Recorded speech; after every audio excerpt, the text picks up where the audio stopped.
പോറ്റിയും ഉദ്യോഗസ്ഥരും ചേർന്ന് പറ്റിച്ചുവെന്ന് ദേവസ്വം പ്രസിഡന്റ്. ഉത്തരവാദിത്തപ്പെട്ട സ്ഥാനത്തിരിക്കുന്ന ഒരാൾ ഒരു പോറ്റിയാൽ പറ്റിക്കപ്പെട്ട പ്രതികരണം കേട്ട് കേരളം ചിരിക്കുകയാണോ ഞെട്ടുകയാണോ? ശബരിമലയിൽ അയ്യപ്പന് ഭക്തർ സമർപ്പിച്ച സ്വർണമെല്ലാം മഹസർ എഴുതി തീറെഴുതി കൊടുത്ത കുറെ രാഷ്ട്രീയ നേതൃത്വങ്ങളും ബോർഡ് ഭാരവാഹികളും പഴിയെല്ലാം ഇപ്പോൾ ഉദ്യോഗസ്ഥർക്കെന്ന് പറഞ്ഞ് കൈകഴുകുന്നു. കോടതി ഉത്തരവിൽ ദേവസ്വം ബോർഡിന്റെ പിഴവ് എണ്ണിപ്പറഞ്ഞിട്ടും ബോർഡിന്റെയും മന്ത്രിസഭയുടെയും കൈകൾ ശുദ്ധമെന്ന് ദേവസ്വം മന്ത്രി ആവർത്തിക്കുന്നു. അയ്യപ്പ സംഗമത്തെ പൊളിക്കാനുള്ള ഗൂഢാലോചനയെന്ന വിചിത്രവാദം പറയുന്ന മുഖ്യമന്ത്രി 3 ദേവസ്വം മന്ത്രിമാർ ഭരിച്ചിട്ടും 3-ലധികം ദേവസ്വം ബോർഡുകളിൽ ഇഷ്ടക്കാരെ പ്രതിഷ്ഠിച്ച് ഭരിപ്പിച്ചിട്ടും ഇവരൊന്നും അറിയാതെ വലിയ കൊള്ള എങ്ങനെ സന്നിധാനത്ത് നടക്കും? ദേവസ്വം വിജിലൻസ് കോടതിയിൽ കൈമാറിയ ഗുരുതരമായ കണ്ടെത്തലുകൾ നമ്മൾ കേട്ടു. കേസെടുത്ത് അന്വേഷണം നടത്തണമെന്ന് ഹൈക്കോടതി ഉത്തരവ് ഉണ്ട്. ഇപ്പോൾ അല്പസമയം മുമ്പ് വന്ന വാർത്ത എന്ന് പറയുന്നത് കേസെടുത്തിരിക്കുന്നു. ഉണ്ണികൃഷ്ണൻ പോറ്റിയടക്കം 10 പേർ ഇതുമായി ബന്ധപ്പെട്ട് പ്രതികളാണ്. പ്രത്യേക സംഘം അന്വേഷണം ഉടൻ ആരംഭിക്കും എന്നുള്ളതാണ്. ഇനി അറിയേണ്ടത് ആരിലേക്കൊക്കെ അന്വേഷണം എത്തും? കേവലം ഉദ്യോഗസ്ഥരിൽ അത് ഒതുങ്ങുമോ? പിണറായി സർക്കാരിൻ്റെ 10 വർഷ കാലയളവിൽ പുറത്തു വന്ന പലവിധ തട്ടിപ്പുകളുടെ അന്വേഷണ അവസ്ഥ തന്നെയാകുമോ ശബരിമലയിലെ ഈ വലിയ കൊള്ളയ്ക്കും? പ്രൈം ഡിബേറ്റ് ചർച്ച ചെയ്യുന്നു.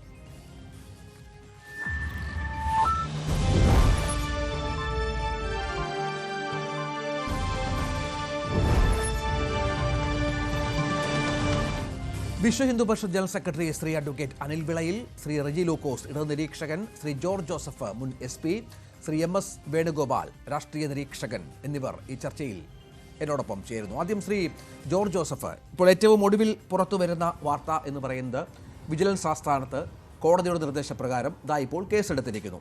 ഉണ്ണികൃഷ്ണൻ പോറ്റി അടക്കം 10 പേരാണ് ഇതുമായി ബന്ധപ്പെട്ട പ്രതികൾ. പ്രത്യേക അന്വേഷണ സംഘത്തിന് കാര്യങ്ങൾ കൈമാറും, അന്വേഷണം ആരംഭിക്കും. ഇത് ഇപ്പോഴത്തെ കോടതിയുടെ നിരീക്ഷണമൊക്കെ ഉണ്ട്. കോടതിയിൽ റിപ്പോർട്ട് സമർപ്പിക്കണം, 2 ആഴ്ച കൂടുമ്പോൾ കൃത്യമായ കാര്യങ്ങൾ ബോധ്യപ്പെടുത്തണം കോടതിയെ. അങ്ങനെ കോടതി അല്പം സ്ട്രിക്റ്റായിട്ട് പറഞ്ഞതുകൊണ്ട് ഇപ്പോഴത്തെ പ്രതികളല്ലാതെ ഇതിൽ ഗൂഢാലോചനയിൽ പങ്കെടുത്തവർ അല്ലെങ്കിൽ ഉന്നതതലത്തിലുള്ളവരിലേക്കൊക്കെ ഈ അന്വേഷണം പോകുമെന്ന് പ്രതീക്ഷിക്കണോ?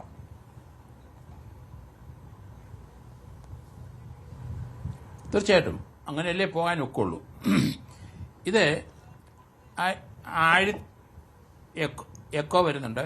മാറ്റാം സാർ, പറഞ്ഞോളൂ. എക്കോ വരും.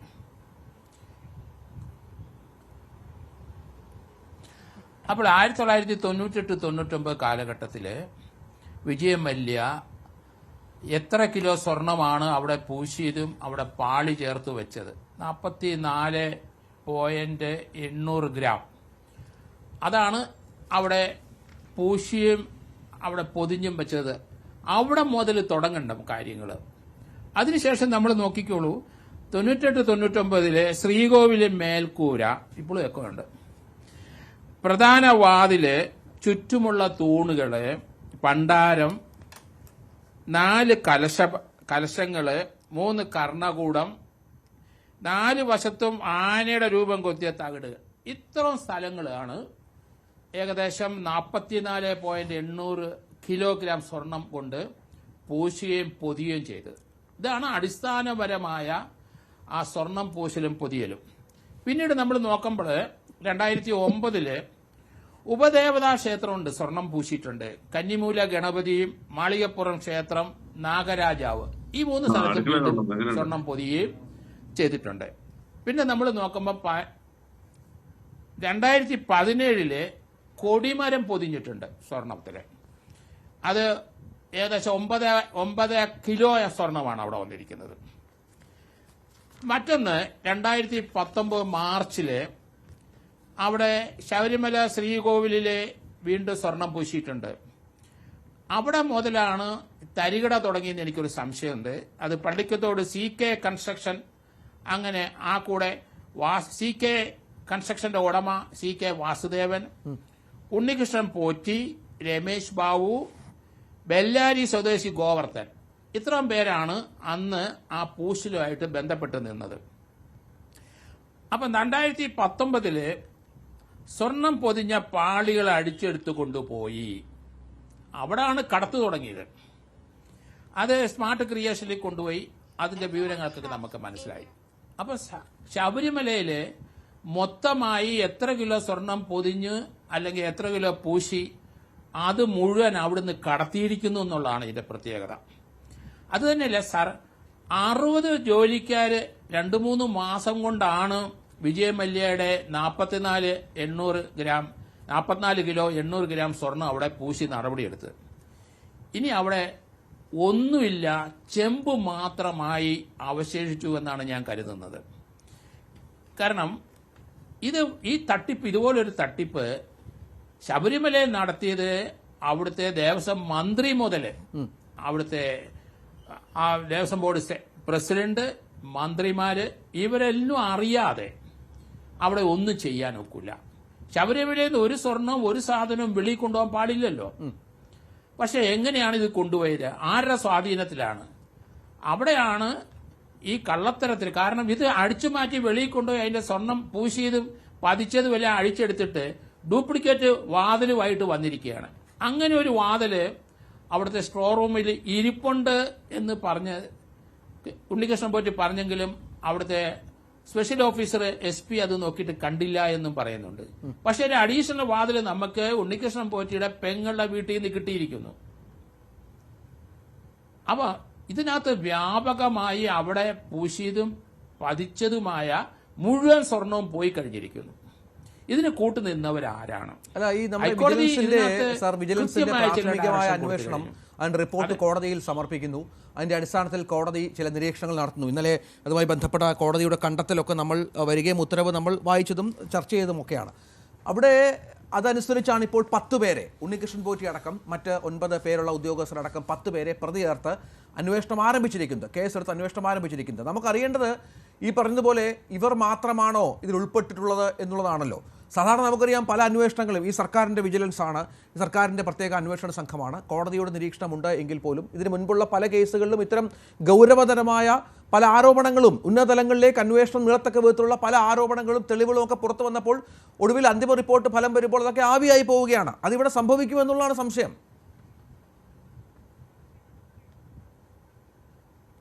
അത് സംഭവിക്കാനുള്ള സാധ്യത വളരെ കുറവാണ്. കാരണം അവിടുത്തെ ഒരു SP, സ്പെഷ്യൽ വിജിലൻസ് SP ഒരു റിപ്പോർട്ട് ഹൈക്കോടതി കൊടുത്തിട്ടുണ്ട്. അതത്ര വിശ്വാസം എനിക്ക് തോന്നിയിട്ടില്ല. ഹൈക്കോടതിക്ക് അങ്ങനെ തന്നെ തോന്നിയിട്ടുണ്ട്.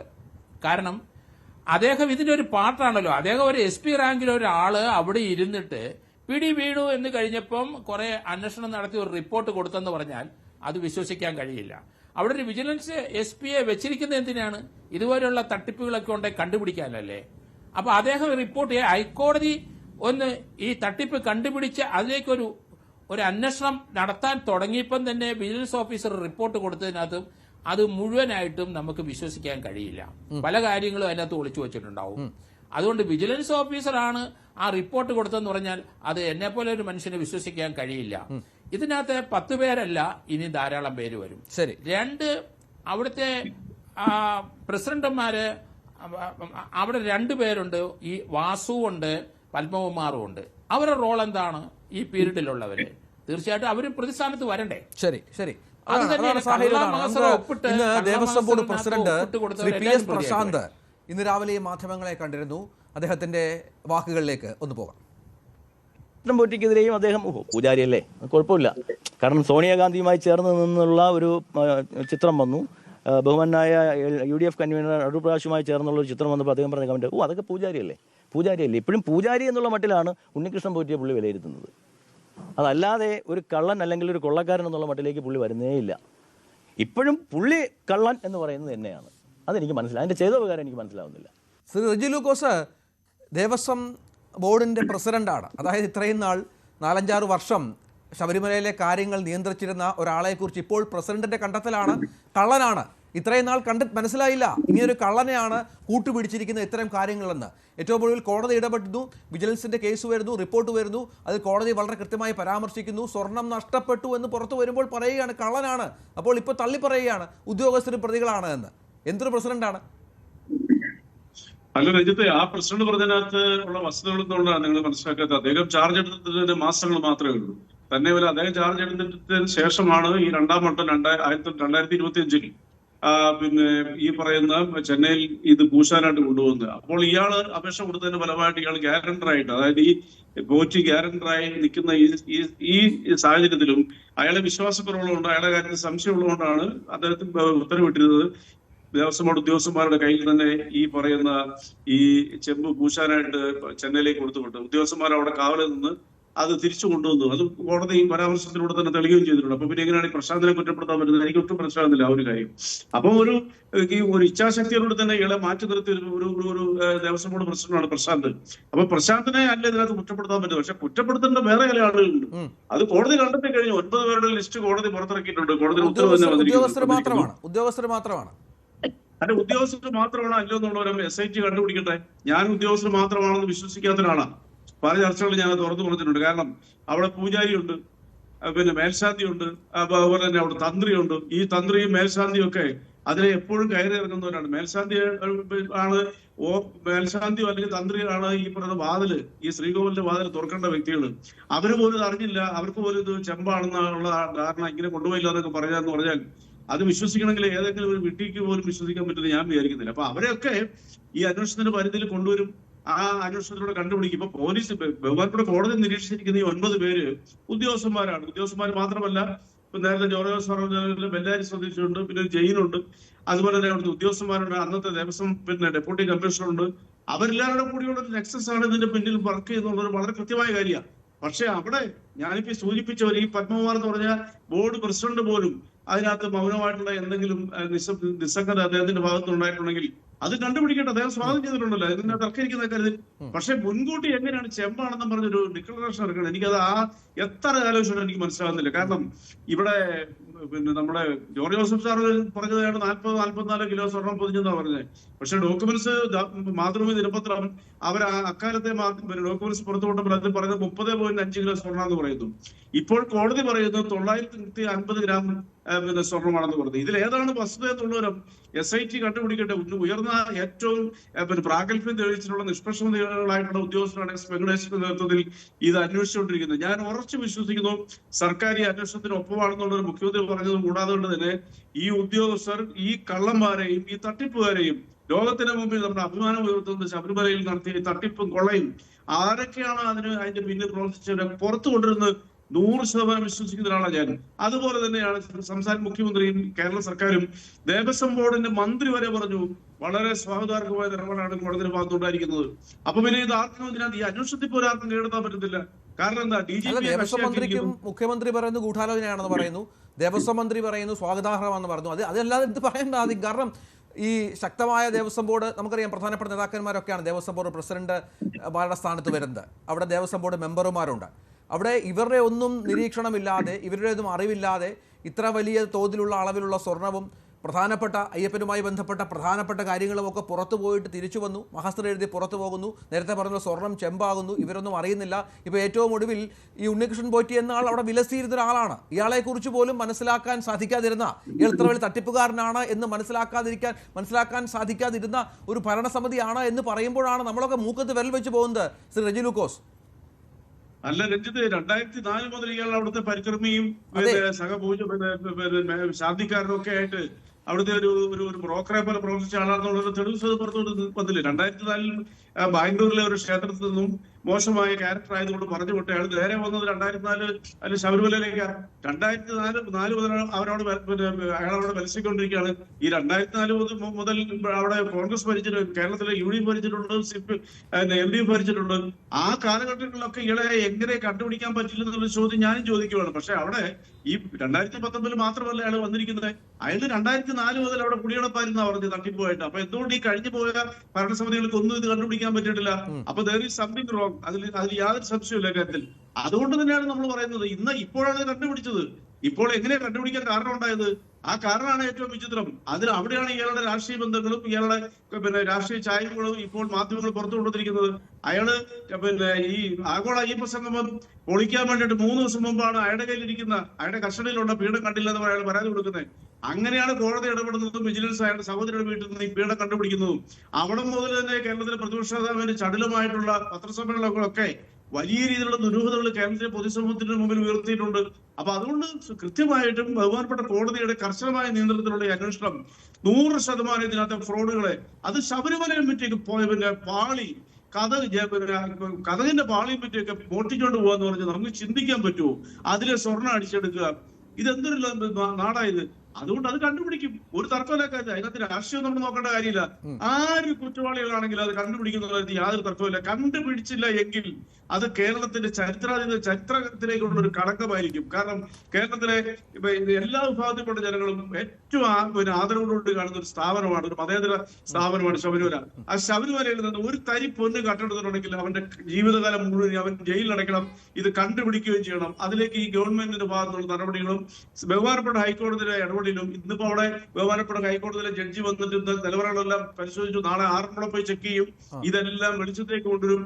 നമ്മൾ വെറുതെ അതിനകത്ത് മറ്റു വ്യാഖ്യാനങ്ങൾ നൽകി ആരെയും ഞാൻ ആദ്യം പറഞ്ഞത് ഇതിനു മുൻപുള്ള ഇത്തരം പല കേസുകളുടെയും അന്വേഷണം, അതിനുശേഷം അവസാനത്തെ കണ്ടെത്തലുകളൊക്കെയാണ് ഇത്തരം സംശയങ്ങളിലേക്ക് എന്നെ കൊണ്ടുപോകുന്നത്. ശ്രീ അഡ്വക്കേറ്റ് അനിൽ വിളയിൽ, ഇവിടെ റെജി ലൂക്കോസിന് യാതൊരു സംശയവുമില്ല ഈ കേസുമായി ബന്ധപ്പെട്ട അന്വേഷണം നടക്കും, കണ്ടുപിടിക്കണം. മുഖ്യമന്ത്രി പറയുന്നു ഗൂഢാലോചനയാണ് എന്ന് പറയും, ദേവസ്വം മന്ത്രി പറയുന്നു കോടതി ഉത്തരവിനെ പൂർണ്ണമായും സ്വാഗതം ചെയ്യുന്നു. ഒരു തരി സ്വർണം പോലും ശബരിമലയിൽ നിന്ന് പുറത്തേക്ക് പോയില്ല, പുറത്തേക്ക് പോയിട്ടുണ്ടെങ്കിൽ തിരിച്ചു കൊണ്ടുവരുമെന്ന് പറയുകയാണ്. നമുക്കറിയാം ആഗോള അയ്യപ്പ സംഗമത്തിൻ്റെയൊക്കെ പശ്ചാത്തലം എങ്ങനെ ഒരുങ്ങി ഈ സർക്കാരിൻ്റെ കാലത്ത് എന്നുള്ളത്. അവിടെ വന്ന് ശരണം വിളിച്ച ആൾ കൂടിയാണ് ദേവസ്വം ബോർഡ് പ്രസിഡന്റ്. നമ്മളൊക്കെ ആ പ്രസംഗം ഞാനൊക്കെ നേരിട്ട് കണ്ട ഒരാൾ കൂടിയാണ്. അവിടെ നിന്ന് തുടങ്ങുകയാണ് ഈ പ്രശ്നങ്ങളൊക്കെ. അതിനുശേഷം ഗൂഢാലോചന സംശയിക്കുന്നു. ഇപ്പോൾ ദേവസ്വം ബോർഡ് പ്രസിഡന്റ്, ദേവസ്വം ബോർഡിൻ്റെയോ അല്ലെങ്കിൽ ദേവസ്വം ബോർഡ് മെമ്പർമാരുടെയോ രാഷ്ട്രീയ നേതൃത്വത്തിൻ്റെയൊന്നും പേരില്ല എന്ന് പറഞ്ഞ് ആശ്വസിക്കുന്ന ഒരു കോടതി ഉത്തരവ് കൂടി ചൂണ്ടിക്കാട്ടിയാണ് ഇപ്പോഴത്തെ ഡിഫൻസ്. ശ്രീ റെജി ലൂക്കോസ് പറഞ്ഞ ഒരു കാര്യവും ഇതിനകത്ത് ശ്രീ രഞ്ജിത്ത് കേൾപ്പിച്ച നിലവിലെ ദേവസ്വം ബോർഡ് പ്രസിഡന്റിന്റെ ഒരു പ്രസംഗവും ഇതിനകത്തെ രാഷ്ട്രീയപരമായിട്ടുള്ള ചില സാഹചര്യങ്ങൾ വിരൽ ചൂണ്ടുന്നതാണ്.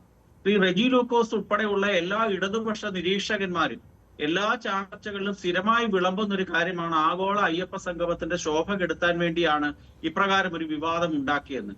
ഒരു അയ്യപ്പ സംഗമത്തിന് യാതൊരു ശോഭയും ഉണ്ടായിരുന്നില്ല. ഇല്ലാത്ത ശോഭ പിന്നെ എങ്ങനെയാണ് കെടുത്തുന്നതെന്നാണ് ഈ പൊതുസമൂഹത്തിന് അറിയാൻ വയ്യാത്തൊരു കാര്യം. അതവിടെ നിൽക്കട്ടെ.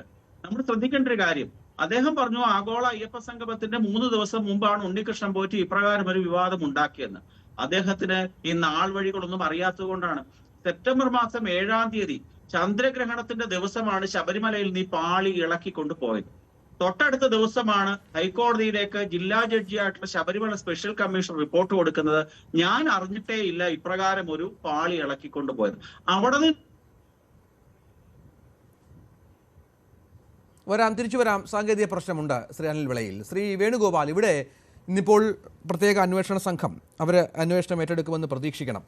അവർ കേസ് രജിസ്റ്റർ ചെയ്തിട്ടുണ്ട് വിജിലൻസ് ആസ്ഥാനത്ത്.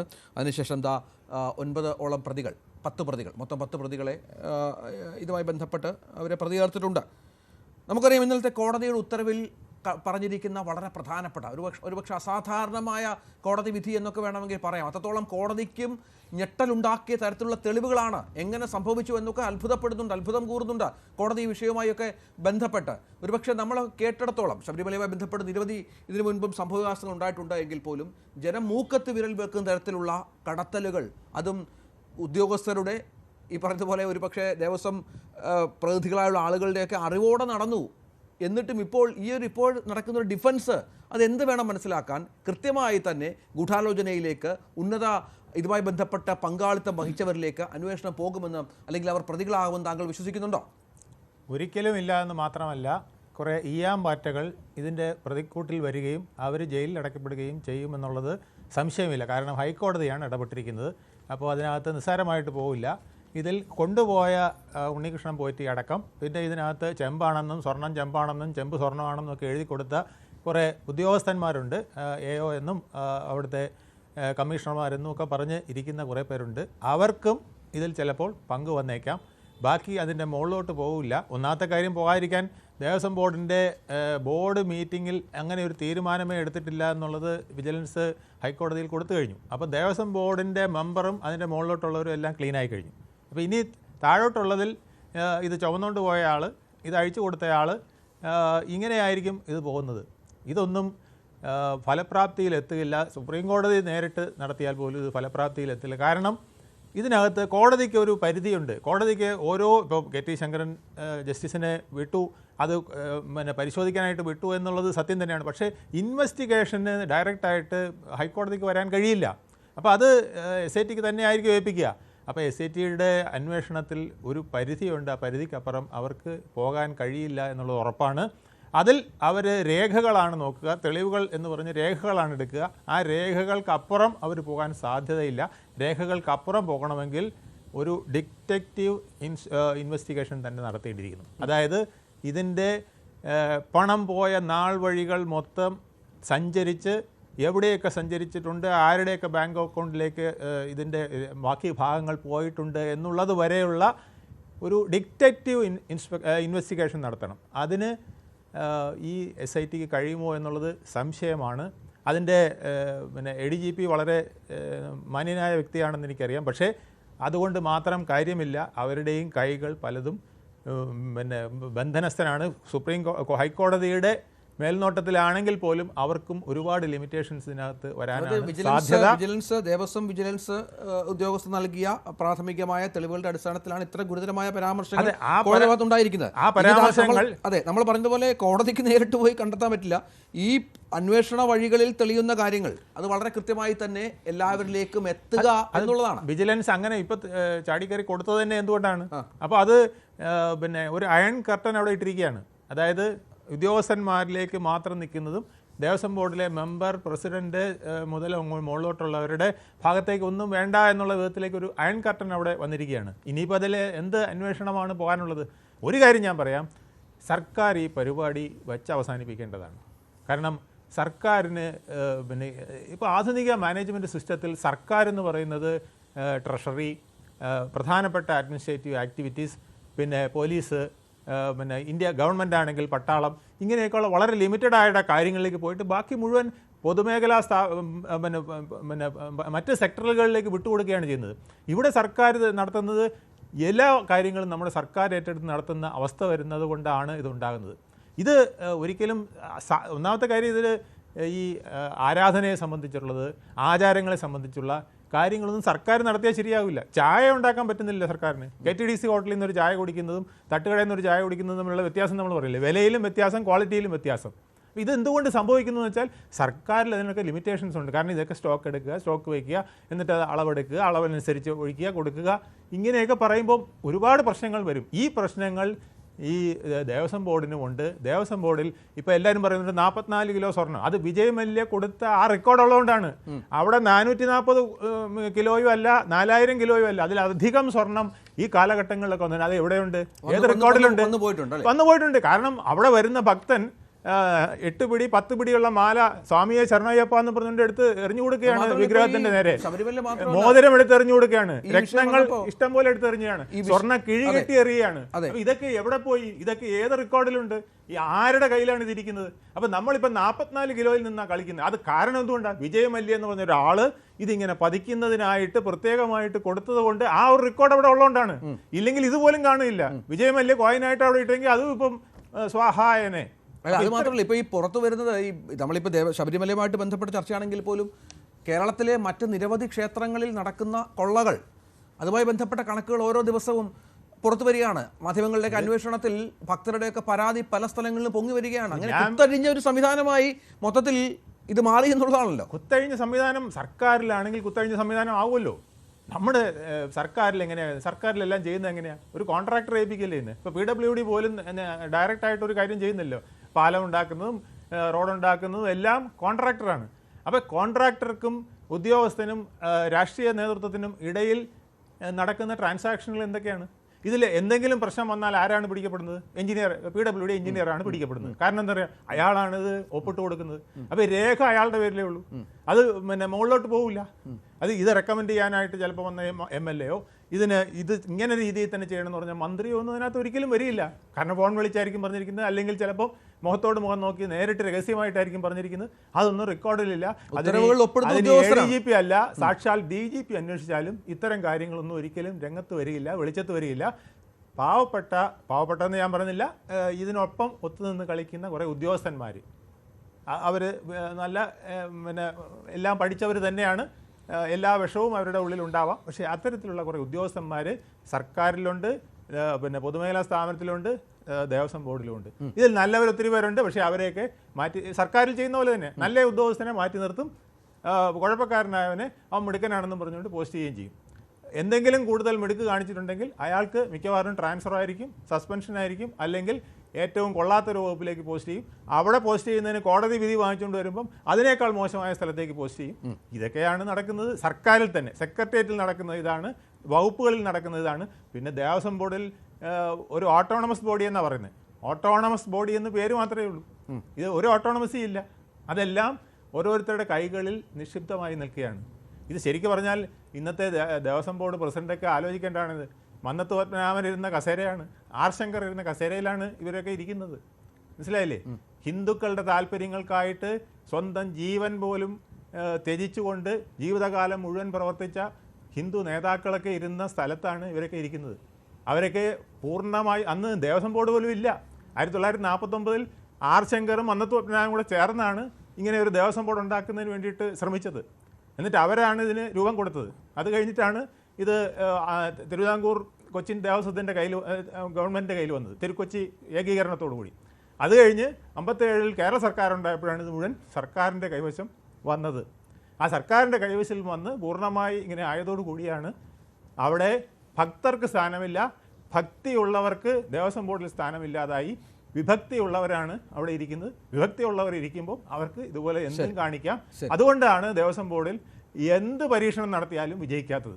അതുകൊണ്ട് ഇത് എത്രയും പെട്ടെന്ന് സർക്കാർ ചെയ്യേണ്ടത്, സർക്കാരിന് ആത്മാർത്ഥതയുണ്ടെങ്കിൽ ഇത് ഒരു ഹിന്ദു സമൂഹത്തിൻ്റെ സ്ഥാപനമാക്കി ഇത് മാറ്റിയെടുക്കാനുള്ള നിയമ നടപടികളടക്കം അതിൽ പഴുതുകളില്ലാതെ ആർക്കും പരാതിയില്ലാതെ ഒരു പിന്നെ ഭരണഘടന ഉണ്ടാക്കിക്കൊണ്ട് ഒരു നിയമാവലി ഉണ്ടാക്കിക്കൊണ്ട് ഇത് മാറ്റി കൊടുത്തില്ലെങ്കിൽ ഇനിയും ഈ 44 കിലോ വിജയമല്യയുടെ റെക്കോർഡിലുള്ളതുകൊണ്ടാണ് ഞാൻ ഉറപ്പ് പറയുന്നു, അവിടെ 400 കിലോയോ അല്ല 4000 കിലോയോ അല്ല, ഈ കാലഘട്ടത്തിൽ നഷ്ടപ്പെട്ടുള്ള നിരവധി കിലോ സ്വർണ്ണങ്ങൾ, പാവപ്പെട്ട ഭക്തർ കൊടുത്ത സ്വർണ്ണങ്ങൾ എവിടെ പോയി എന്ന് സുപ്രീം കോടതിയും കണ്ടുപിടിക്കില്ല, ഹൈക്കോടതിയും കണ്ടുപിടിക്കാൻ പറ്റില്ല എന്നുള്ള. അനിൽവിളയിൽ നേരത്തെ സാങ്കേതിക പ്രശ്നം ഉണ്ടായിരുന്നു, അത് മാറിയെന്ന് പ്രതീക്ഷിക്കുന്നു. താങ്കൾക്ക് തുടരാം. അതെ അതെ ഞാൻ സൂചിപ്പിച്ചത് ആ കേസുമായി ബന്ധപ്പെട്ട നാൾവഴികൾ പരിശോധിക്കുമ്പോൾ ഈ ശബരിമലയിൽ നടന്ന പമ്പാ സംഗമത്തിന്റെ ശോഭ കെടുത്താൻ വേണ്ടിയാണെന്ന ഇടതുപക്ഷ നിരീക്ഷകന്റെ അഭിപ്രായം പൂർണ്ണമായും തെറ്റാണെന്ന് നമുക്ക് കാണാൻ സാധിക്കും. ഇതേപോലെ തന്നെയാണ് ഈ ദേവസ്വത്തിന്റെ പ്രസിഡന്റ് ഇപ്പോൾ പറഞ്ഞൊരു കാര്യം. ഭാരത കേസരി ഇരുന്ന സീറ്റിലാണ് കേരള കുറുക്കനായിട്ടുള്ള പ്രശാന്ത് ഇരിക്കുന്നത്. ഭാരത കേസരി മന്നത്ത് പത്മനാഭൻ ഇരുന്ന ആ കസേരയില് കേരള കുറുക്കനായിട്ടുള്ള ഈ PS പ്രശാന്ത് ഇരിക്കുന്നിടത്ത് തന്നെയാണ് നാണക്കേട് തുടങ്ങുന്നത്. അദ്ദേഹം ഇന്ന് സൂചിപ്പിച്ച ഒരു കാര്യം നോക്കുമ്പോൾ ഇതിനകത്തുണ്ടാവാൻ സാധ്യതയുള്ള രാഷ്ട്രീയ അഡ്ജസ്റ്റ്മെന്റിനെ പറ്റി വിരൽ ചൂണ്ടുന്ന കാര്യമാണ്. നമ്മൾ ഈ ചർച്ചകളിലൊക്കെ പറയുന്നത് 2019 കാലയളവിൽ ശ്രീ പത്മകുമാർ ദേവസ്വത്തിന്റെ പ്രസിഡന്റ് ആയിരുന്നതിന് ശേഷമുള്ള കാര്യങ്ങളെ പറ്റിയാണ് കോൺഗ്രസ് ഉൾപ്പെടെയുള്ള പ്രസ്ഥാനങ്ങൾ ചൂണ്ടിക്കാണിക്കുന്നത്. കാരണം ഞങ്ങളൊക്കെ ശുദ്ധരാണ്, ഞങ്ങളുടെ കാലത്തൊന്നും യാതൊരു തട്ടിപ്പും വെട്ടിപ്പും നടന്നിട്ടില്ല, ഇതെല്ലാം ഇടതുപക്ഷം വന്നതിന് ശേഷം മാത്രമാണ് നടന്നതെന്നാണ് കോൺഗ്രസ്സുകാർ അവകാശപ്പെടുന്നത്. പക്ഷെ ഇന്ന് പ്രശാന്തിന്റെ പ്രസ്താവനയിൽ കൂടെ വായിക്കുമ്പോൾ, ആ വരികൾക്കിടയിൽ വായിക്കുമ്പോൾ അതിന്റെ പിറകോട്ട് പോകാനുള്ള സാധ്യത വളരെ കൂടുതലാണ്. പഴയ കാലത്ത് ഞങ്ങൾ മാത്രമല്ല മോഷ്ടിച്ചത്, ആ കാലത്തിരുന്നിട്ടുള്ള കോൺഗ്രസിന്റെ ആൾക്കാരും ഈ മോഷണം നടത്തിയിട്ടുണ്ട് എന്നുള്ളതിന്റെ സൂചനയായിട്ടാണ് ഇന്ന് ഒരു വാർത്ത പുറത്തു വന്നിരിക്കുന്നത്. ശബരിമലയിലെ താഴെക്കുടം ശബരിമലയിൽ നിളക്കി പമ്പയിലേക്ക് കൊണ്ടുവന്നു. അത് ദേവസ്വം മാനുവലിന് വിരുദ്ധമാണ് എന്നുള്ള വാർത്തയാണല്ലോ ഇന്ന് മാധ്യമങ്ങളൊക്കെ കൊണ്ടുവന്നത്. അത് സൂചിപ്പിക്കുന്നത് കോൺഗ്രസും കമ്മ്യൂണിസ്റ്റ് പാർട്ടിയും തമ്മിൽ ഉണ്ടാകാൻ സാധ്യതയുള്ള ഒരു അവിഹിതമായ ബന്ധത്തിനെ പറ്റിയാണ്. കാരണം 2018 മുമ്പുണ്ടായിരുന്ന കാലയളവിൽ ദേവസ്വം ബോർഡ് ഭരിച്ചിരുന്നത് ശ്രീ അനന്തഗോപന് മുമ്പ് ദേവസ്വം ബോർഡ് ഭരിച്ചിരുന്നത് ആരാണെന്ന് എല്ലാവർക്കും അറിയാമല്ലോ. ആ കാലഘട്ടത്തിൽ കോൺഗ്രസിന്റെ ആൾക്കാരെ കൂടി ഇതിനകത്തേക്ക് വലിച്ചിഴച്ചതിന് ശേഷം ഒരു രാഷ്ട്രീയ അഡ്ജസ്റ്റ്മെന്റ് ഉണ്ടാക്കുക. ശ്രീ രഞ്ജിത്ത് സൂചിപ്പിച്ച ചില കേസുകൾ ഉണ്ടല്ലോ, കേരള ചരിത്രത്തിലെ കേരളത്തിനെ പിടിച്ചുകുലുക്കിയ രാഷ്ട്രീയ സംഭവങ്ങളുണ്ടല്ലോ. സരിതാ നായരുടെ കേസ്, സ്വപ്ന സുരേഷിന്റെ കേസ്, അത് രണ്ടും അവിടെ നിൽക്കട്ടെ. അതിനു മുമ്പ് മണിച്ചന്റെ ഡയറിയുമായി ബന്ധപ്പെട്ടൊരു കേസ് കേരളത്തിൽ ചർച്ച ചെയ്തിരുന്നു. അന്ന് ആ മണിച്ചന്റെ ഡയറിയിൽ വിജിലൻസ് AK ആന്റണി നിയമസഭയിൽ പറഞ്ഞല്ലോ, ഈ മണിച്ചൻ മാസപ്പടി കൊടുത്ത ആൾക്കാരുടെ പേരിലെ പ്രഥമ സ്ഥാനം വഹിച്ചിരുന്ന വ്യക്തി ഇപ്പോൾ 2019 കാലയളവിൽ ദേവസ്വത്തിന്റെ മന്ത്രിയായിരുന്ന ശ്രീ കടകംപള്ളി സുരേന്ദ്രൻ ആയിരുന്നു എന്ന് നിയമസഭയുടെ രേഖകളിൽ ഉണ്ടല്ലോ. ആ രേഖ അനുസരിച്ച് അദ്ദേഹത്തിനെതിരെ ഏതെങ്കിലും നടപടികൾ, ഏതെങ്കിലും കേസ് കൈകാര്യം ചെയ്തിട്ടുണ്ടോ? ഒന്നും ഉണ്ടായില്ല. ഈ കേരളത്തില് രാഷ്ട്രീയ നേതാക്കന്മാരിലേക്ക് ഒരു കേസുകളും ചെന്നെത്തുന്നില്ല എന്നുള്ളത് തന്നെയാണ് മണിച്ചന്റെ കേസും ഈ സ്വപ്ന സുരേഷിന്റെ കേസും സരിതാ നായരുടെ കേസും സൂചിപ്പിക്കുന്നത്. സമാന സാഹചര്യം തന്നെയാണ് ഈ കേസിലും ഉണ്ടാവാൻ സാധ്യതയുള്ളത്. ഇതിപ്പോ ഹൈക്കോടതി ഇടപെട്ടു, അവരുടെ നിയന്ത്രണം ഉണ്ട് എന്നുള്ള കാരണത്താൽ ഇത് പൂർണ്ണമായ ഒരു അന്വേഷണം നടക്കുമെന്ന് നമുക്ക് പ്രതീക്ഷിക്കാൻ സാധിക്കില്ല. ഇതിപ്പോ ബെല്ലാരി വരെ കാര്യങ്ങൾ എത്തിക്കഴിഞ്ഞിരിക്കുകയാണ്. ഗോവർദ്ധൻ എന്ന് പറയുന്ന ബെല്ലാരിക്കാരന്, ഈ ഉണ്ണികൃഷ്ണൻ പോറ്റി എന്ന് പറയുന്ന ബാംഗ്ലൂർ സ്വദേശി, അതുപോലെ തന്നെ ചെന്നൈയിലെ ഈ സ്മാർട്ട് ക്രിയേഷൻസ് എന്ന് പറയുന്ന സ്ഥാപനം, ഹൈദരാബാദിലെ ചില വ്യക്തികളും സ്ഥാപനങ്ങളും, ഇതൊക്കെ ഒരു അന്താരാഷ്ട്ര തലത്തിൽ അല്ലെങ്കിൽ ഭാരതത്തിന്റെ വിവിധ പ്രദേശങ്ങളുമായി ബന്ധപ്പെട്ട ഒരു കുറ്റകൃത്യമാണെന്ന് വളരെ വ്യക്തമാണ്. അതുകൊണ്ട് കേരള പോലീസിലെ ഒരു ഉദ്യോഗസ്ഥനെ സംബന്ധിച്ചിടത്തോളം ധാരാളം പരിമിതികൾ ഈ കേസ് അന്വേഷണത്തിലുണ്ട്. അതൊരു യാഥാർത്ഥ്യമാണ്. ആ യാഥാർത്ഥ്യത്തിനെ മനസ്സിലാക്കിക്കൊണ്ട് ബഹുമാനപ്പെട്ട ഹൈക്കോടതി ഈ കേസിലെടുക്കേണ്ട നയം ഇത് CBI പോലുള്ള ഒരു ഏജൻസിക്ക് വിടണം. അങ്ങനെയാണ് കേരളത്തിലെ എല്ലാ അയ്യപ്പ ധർമ്മ വിശ്വാസികളും പ്രതീക്ഷിക്കുന്ന ഒരു കാര്യം. താങ്കൾ നവമാധ്യമങ്ങളിലെ താങ്കളുടെയൊക്കെ ചാനലുകളിൽ കമന്റ് ബോക്സുകളൊന്ന് പരിശോധിക്കുമ്പോൾ മഹാഭൂരിപക്ഷം വരുന്ന വ്യക്തികളും കമന്റ് ചെയ്തിരിക്കുന്ന അപ്രകാരമാണെന്ന് കാണാൻ സാധിക്കും. ഒരു കാര്യം കൂടെ ഞാൻ സൂചിപ്പിക്കാം. ഈ മോഷണത്തിന്റെ ആ സ്വീക്വൻസും ആ നാൾവഴികളും പരിശോധിക്കുമ്പോൾ എങ്ങനെയാണ് തുടങ്ങിയെന്ന് നമ്മൾ നോക്കണം. ശബരിമലയുടെ പ്രവേശന കവാടം എന്ന് വിശേഷിപ്പിക്കാവുന്ന നിലയ്ക്കലിലെ മെസ്സിൽ തുടങ്ങിയ മോഷണം പമ്പയിലെ നിർമ്മാണ പ്രവർത്തനങ്ങൾ വഴി ശബരി പാതയിലെ കല്ലുപാകലിൽ കൂടി ശബരിമലയുടെ വാതില് പാളി അങ്ങനെ ഏറ്റവും അവസാനം താഴിയക്കുടം വരെ, എന്ന് വെച്ചാൽ ഏറ്റവും താഴെയുള്ള നിലയ്ക്കലിലെ സ്റ്റേഷൻ തൊട്ട് ഏറ്റവും ടോപ്പിലുള്ള ആ താഴിയക്കുടം വരെ മോഷ്ടിക്കാൻ ആസൂത്രിതമായിട്ടുള്ള തന്ത്രപരമായിട്ടുള്ള നീക്കങ്ങൾ വളരെ വർഷക്കാലമായി ഈ ഉണ്ണികൃഷ്ണൻ പോറ്റിയുടെ നേതൃത്വത്തിൽ, അദ്ദേഹം മാത്രമല്ല ദേവസ്വത്തിന്റെ വകുപ്പ് കൈകാര്യം ചെയ്തിരുന്ന മന്ത്രിമാർ ഉൾപ്പെടെയുള്ള ആൾക്കാർ പ്ലാൻ ചെയ്ത് കൃത്യമായിട്ടുള്ള നാൾവഴികൾ രേഖപ്പെടുത്തിക്കൊണ്ട് റൂട്ട് മാപ്പ് തയ്യാറാക്കിക്കൊണ്ട് നടത്തിയ ഒരു ആസൂത്രിതമായ കൊള്ളയാണ്. ഈ ചർച്ചകളിലൊക്കെ തന്നെ നമ്മൾ പറയാതെ പോകുന്ന ഒരു കാര്യമുണ്ട്. 4 കിലോ ആയിക്കൊള്ളട്ടെ, 40 കിലോ ആയിക്കൊള്ളട്ടെ, ഇന്നത്തെ സ്വർണ്ണവില അനുസരിച്ചാണ് നമ്മൾ ഈ കണക്കുകളിലേക്ക് പോകുന്നത്. അതിന്റെ ഡിവൈൻ വാല്യൂ ഒറ്റയാളും ചർച്ച ചെയ്യുന്നില്ല. ശബരിമല ധർമ്മശാസ്താവിന്റെ സ്വർണ്ണപ്പാളി ഓരോ ഗ്രാമായിട്ട് മുറിച്ച് ശബരിമലയിലെ വാതിലിലെ ഓരോ തുണ്ട് ഓരോ കഷ്ണമായി മുറിച്ച് വിൽക്കുമ്പോൾ 1 ഗ്രാം സ്വർണ്ണപ്പാളിയുടെ വിലയ്ക്കല്ല അവിടെ പ്രാധാന്യം. അത് 1 കിലോയ്ക്ക് തുല്യമായ വിൽപ്പന ഡിവൈൻ വാല്യൂ അനുസരിച്ച് വിൽപ്പന നടത്താനുള്ള ശ്രമം നടത്തിയിട്ടുണ്ട് എന്നുള്ളത് സ്ഥിരമാണ്, എല്ലാവർക്കും മനസ്സിലാവുന്ന ഒരു കാര്യമാണ്. ഇവിടുന്ന് ഈ ദേവസ്വം ബോർഡിന്റെ അനുമതിയോടെ ഇവിടെ നിന്ന് ചെന്നൈയിലേക്ക് കൊണ്ടുപോകുമ്പോൾ ഒരുപാട് സ്ഥലങ്ങളിൽ കറങ്ങിയാണ്. ഏതാണ്ട് 10-29-30 ദിവസത്തിന് ശേഷമാണ് ഈ സ്മാർട്ട് ക്രിയേഷൻസ് എന്ന് പറയുന്ന സ്ഥലത്ത് ഇയാൾ ഈ പോറ്റി ഈ സാധനം എത്തിക്കുന്നത്. അതിനിടയിൽ നമ്മൾ കണ്ടതാണ് ജയറാമിൻ്റെയൊക്കെ വീട്ടിൽ ഇത് പ്രദർശിപ്പിക്കുന്ന ചിത്രമൊക്കെ പുറത്തു വന്നതാണ്. അങ്ങനെ എത്ര പണം ഉണ്ടാക്കി കാണും. ഇതൊക്കെ മനസ്സിലാകാത്തത്, ഇതൊന്നും ഇയാൾ ഇത്ര വലിയ പ്രവൃത്തി ചെയ്തിട്ടും ഈ ദേവസ്വം ബോർഡിന് ഇതുമായി ബന്ധപ്പെട്ട് യാതൊരു വിവരവും ഇയാളെ കുറിച്ച് എത്ര പരിപാവനമായി ഭക്തർ കാണുന്ന കാര്യങ്ങളൊക്കെയാണെന്ന് മനസ്സിലാക്കണം. ഇതൊക്കെ പല വീടുകളിലും അമ്പലങ്ങളിലും പ്രദർശിപ്പിക്കുന്നു. എന്നിട്ടും ദേവസ്വം ബോർഡ് ഇയാളെക്കുറിച്ച് ഒരു ധാരണ ഉണ്ടാകുന്നില്ല. എനിക്ക് ഓർമ്മ വരുന്നത്, നമുക്കറിയാം മുഖ്യമന്ത്രിയുടെ പ്രിൻസിപ്പൽ സെക്രട്ടറി ആയിരുന്ന, തൊട്ടടുത്തിരുന്ന് ജോലി ചെയ്ത ഒരാൾ സ്വർണ്ണക്കടത്ത് കേസുമായി ബന്ധപ്പെട്ട് അറസ്റ്റിലാവുകയും ദീർഘനാൾ ജയിലിൽ കഴിയുകയും ഒക്കെ ചെയ്ത സമയമുണ്ട്. അന്ന് നമ്മളിത് ചർച്ച ചെയ്തിരുന്നു. എന്താണ് ഇന്റലിജൻസ് സംവിധാനമൊക്കെ ഏത് തരത്തിലാണ് പ്രവർത്തിക്കുന്നത്? തൊട്ടടുത്തിരുന്ന ആൾ ഇത്ര വലിയൊരു കള്ളനാണ്, അല്ലെങ്കിൽ ഇത്തരം കേസുകളിൽ ബന്ധപ്പെട്ട പ്രതികളുമായി അടുപ്പമുണ്ടോ എന്ന് മനസ്സിലാക്കാൻ പറ്റാത്തൊരു ഭരണ സംവിധാനമാണോ എന്ന് നമ്മൾ അന്ന് ചർച്ച ചെയ്തിരുന്നു. ശ്രീ അനിൽവിളെ, രഞ്ജിത്തെ, ഞാൻ ഒരു കാര്യം കൂടെ ഒന്ന് സൂചിപ്പിച്ചോളട്ടെ, ഒരു ചെറിയ കാര്യം കൂടെ. ഈ കേസിന്റെ നാൾവഴികൾ, ഇതിനകത്ത് മുതിർന്ന ഒരു പോലീസ് ഉദ്യോഗസ്ഥനായ ഒരാളും ചർച്ചയിൽ പങ്കെടുക്കുന്നുണ്ടല്ലോ. എല്ലാ ക്രിമിനൽ കേസുകളുടെയും ബേസിക് ഡോക്യുമെന്റ് എന്ന് പറഞ്ഞൊരു മഹസറാണ്. ഈ കേസിൽ ചെന്നൈയിലേക്ക് കൊണ്ടുപോയ പാളി സ്വർണം പൂശി തിരികെ കൊണ്ടുവന്നപ്പോൾ തയ്യാറാക്കിയ സ്പോട്ട് മഹസർ ഉണ്ട്. ആ സ്പോട്ട് മഹസർ അനുസരിച്ച് എന്താണ് നടന്നിരിക്കുന്നത്? ഒരു സ്പോട്ട് മഹസറിനെ സംബന്ധിച്ചിടത്തോളം നിയമം അറിയാവുന്ന എല്ലാവർക്കും അറിയാം, ഒരു മഹസറിനകത്തെ സാക്ഷികൾ വിശ്വസിക്കാൻ കൊള്ളാവുന്ന ക്രെഡിബിൾ ആയിട്ടുള്ള വിറ്റ്നസ്സുകൾ ആയിരിക്കണമെന്നാണ് ഇന്ത്യയിലെ തെളിവ് നിയമം പറയുന്നത്. ഈ കേസിനകത്ത് നമ്മൾ ആ സ്പോട്ട് മഹസർ നോക്കുമ്പോൾ ഒപ്പിടേണ്ട വ്യക്തികൾ ഒപ്പിട്ടിട്ടില്ല, ഒപ്പിടാൻ വ്യക്തിത്വമില്ലാത്ത 2 വ്യക്തികൾ ഒപ്പിട്ടിട്ടുണ്ട് എന്നുള്ളത് കാണാൻ സാധിക്കും. ആരൊക്കെയാണ് ഒപ്പിടാതിരുന്നത്? നിലവിലെ തിരുവാഭരണം കമ്മീഷണർ ഒപ്പിട്ടിട്ടില്ല, ദേവസ്വം ബോർഡിന്റെ ഔദ്യോഗികമായിട്ടുള്ള ഗോൾഡ് സ്മിത്ത് ഒപ്പിട്ടിട്ടില്ല. ഒരു ഗോൾഡ് സ്മിത്തിനല്ലേ പറയാൻ സാധിക്കത്തുള്ളൂ സ്വർണമായിരുന്നോ ചെമ്പായിരുന്നോ എന്ന് പറയാനുള്ള ആധികാരികമായ അവകാശം ആ ഗോൾഡ് സ്മിത്തിനാണ്. അതുപോലെ തന്നെ തിരുവാഭരണം കമ്മീഷണർക്കും ഇതിനകത്ത് ഡ്യൂട്ടി ഉണ്ട്. ആ 2 വ്യക്തികളും ഒപ്പിട്ടില്ല. ഒപ്പിട്ട വ്യക്തികൾ ആരാണ്? കളങ്കിത വ്യക്തിത്വങ്ങളായിട്ടുള്ള വ്യക്തികളാണ് ഒപ്പിട്ടിരിക്കുന്നത്. രാജേന്ദ്ര പ്രസാദ് എന്ന് പറയുന്ന വ്യക്തിയും മറ്റൊരു വ്യക്തിയും നിലയ്ക്കലിലെ മെസ്സ് നടത്തിയ വകയിൽ ലക്ഷങ്ങൾ അടിച്ചു മാറ്റി നമ്മുടെ സംസ്ഥാനത്തെ വിജിലൻസും ആഭ്യന്തര വകുപ്പിന്റെ ഡെപ്യൂട്ടി സെക്രട്ടറിയും പറഞ്ഞു ഒരു കാലത്തും സർവീസിലേക്ക് തിരിച്ചെടുക്കരുത് എന്ന് പറഞ്ഞ കളങ്കിത വ്യക്തിത്വങ്ങളാണ് ആ മഹസറിൽ ഒപ്പിട്ടത്. അങ്ങനെ വരുമ്പോൾ ഇത് നമ്മൾ മനസ്സിലാക്കേണ്ടത് ഈ കാലത്ത് നടക്കുന്നതല്ല, പ്രൊഫഷണൽ ആയിട്ടുള്ള ക്രൈമാണ്, പ്രൊഫഷണൽ ക്രൈമാണ്. പണ്ടേ കാലത്തെ ഗുണ്ടകളോ അല്ലെങ്കിൽ ഓട് പൊളിച്ചിറക്കുന്ന മോഷ്ടാക്കളോ അല്ല. ഭാവിയിൽ കോടതിയിൽ എത്തുമ്പോൾ എങ്ങനെ രക്ഷപ്പെടാം എന്നുള്ള തന്ത്രം ഒരുക്കിയതിന് ശേഷം തയ്യാറാക്കിയിട്ടുള്ള തിരക്കഥയുടെ അടിസ്ഥാനത്തിൽ നടത്തിയ മോഷണമാണ്. ആഗോള അയ്യപ്പ സംഗമത്തിന്റെ ആ ശോഭ കെടുത്താനൊന്നുമല്ല. ഇടതുപക്ഷ നിരീക്ഷകൻ ദയവായിട്ട് താങ്കൾ ഒരു മാന്യമായിട്ട് സംസാരിക്കുന്ന ഒരാളാണ്, ഇത്തരത്തിലുള്ള ഈ ആശയങ്ങളൊക്കെ അരിയാഹാരം കഴിക്കുന്ന മലയാളികളുടെ മുമ്പിൽ അവതരിപ്പിക്കരുത്. ഒരിക്കൽ കൂടി സൂചിപ്പിക്കുകയാണ്.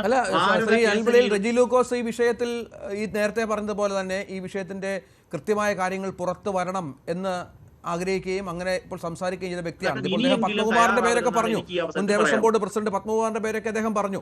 അദ്ദേഹത്തിന് ഇതിൽ പങ്കാളിത്തമുണ്ടോ, സംശയമുണ്ടോ? ശോഭ കെടുത്താൻ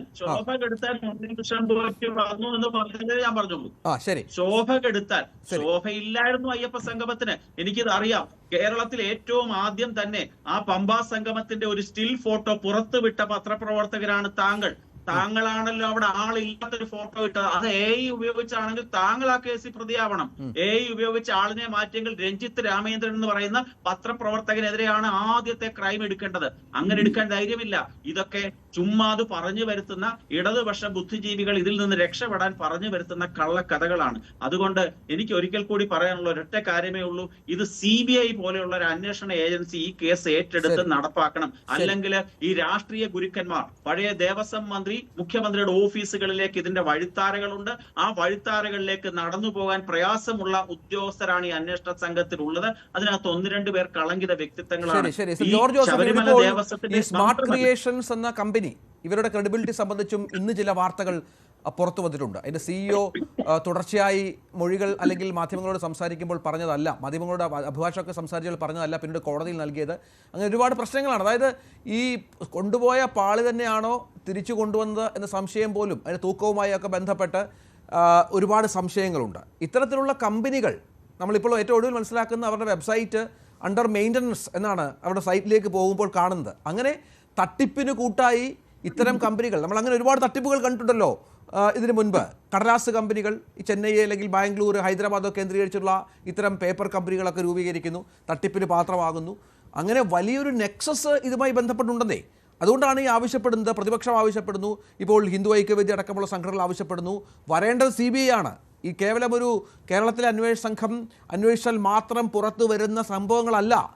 ഈ 10-45 കിലോ അല്ല. ശ്രീ വേണുഗോപാൽ സാറ് പറഞ്ഞതുപോലെ അവിടെ വന്നു കൂടിയ സ്വർണ്ണമുണ്ട്, ഭക്തരൊക്കെ നൽകിയതുണ്ട്. അതൊക്കെ എങ്ങോട്ട് പോയി? അത് ഒരുപാട് കാര്യങ്ങളേക്ക് അന്വേഷണം പോകണമല്ലോ.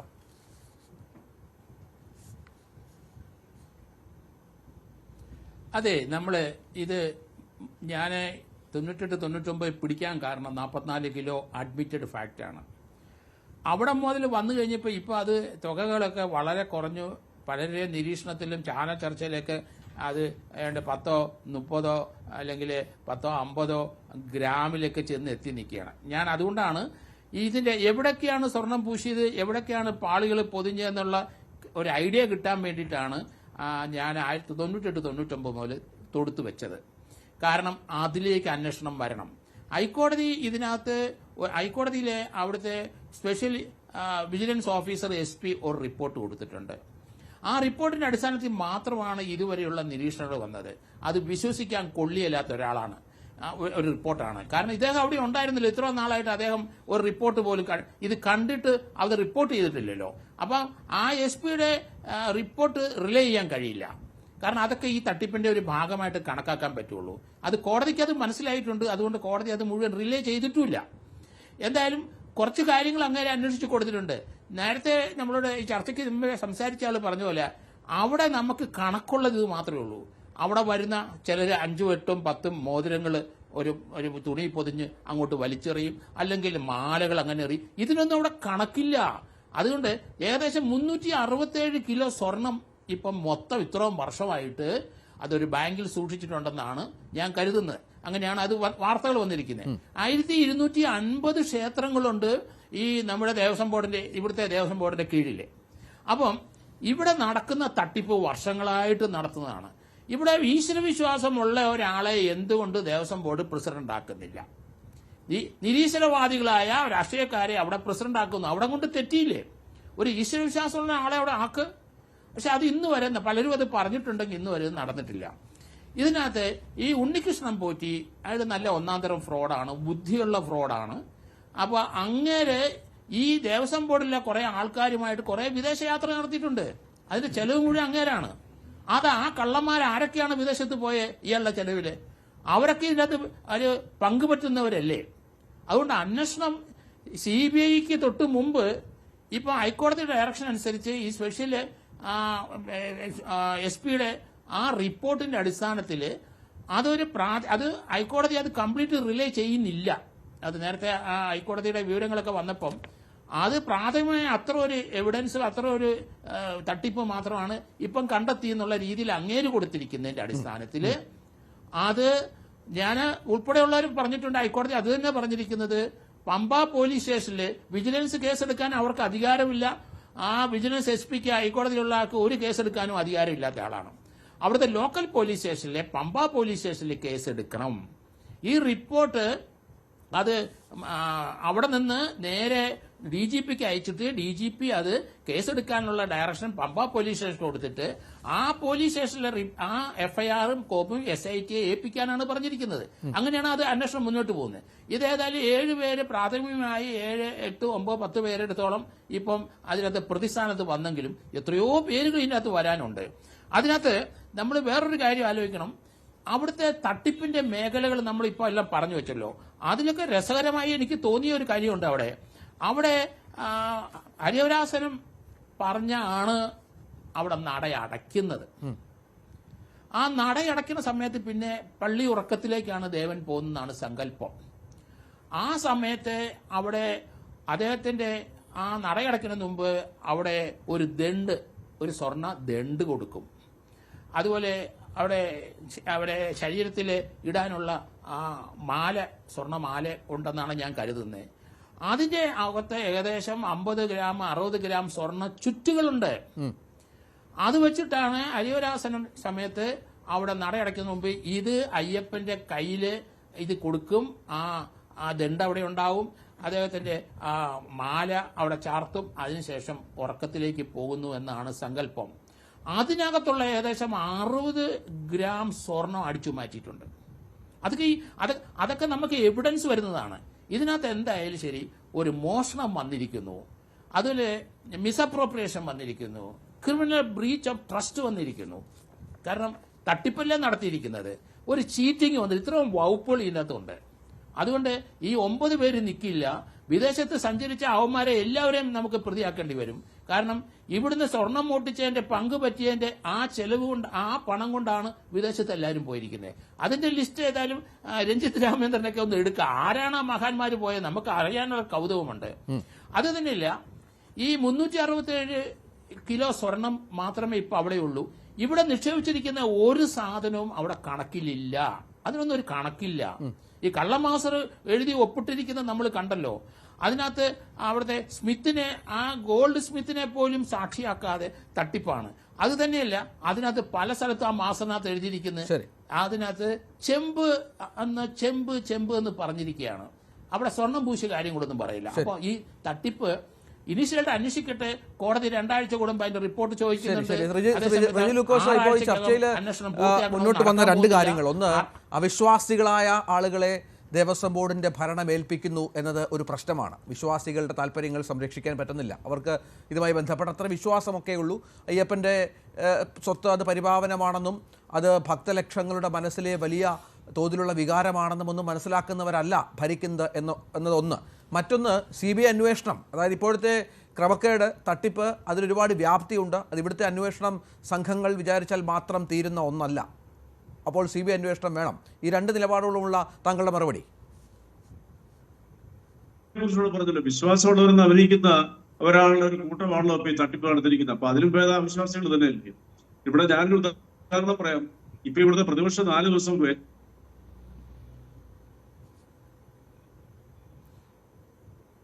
പ്രശ്നമുണ്ട്. ശ്രീ റെജി ലൂക്കോസ് കേൾക്കാമോ? ഇല്ല, പ്രശ്നമുണ്ട്. ശ്രീ MS വേണുഗോപാൽ, ഇവിടെ ഇപ്പോൾ ഈ ശ്രീ ജോർജ് ജോസഫ് സാറൊക്കെ ഈ അന്വേഷണത്തിൽ ഏറ്റവും ലൂടെ പ്രധാനപ്പെട്ട കാര്യങ്ങളൊക്കെ പുറത്തു വരും എന്നുള്ള പ്രതീക്ഷ അത് കോടതിയുടെ ഒരു മേൽനോട്ടമൊക്കെ വെച്ചാണ്.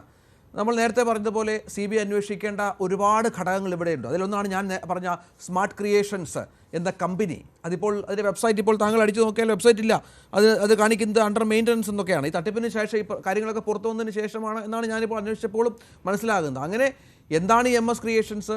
ഇവിടെ നിന്ന് കൊണ്ടുപോയ കാര്യങ്ങൾ 10-39 ദിവസത്തിന് ശേഷം ഇവിടെ എത്തുന്ന പശ്ചാത്തലം ഒരുങ്ങുന്നു.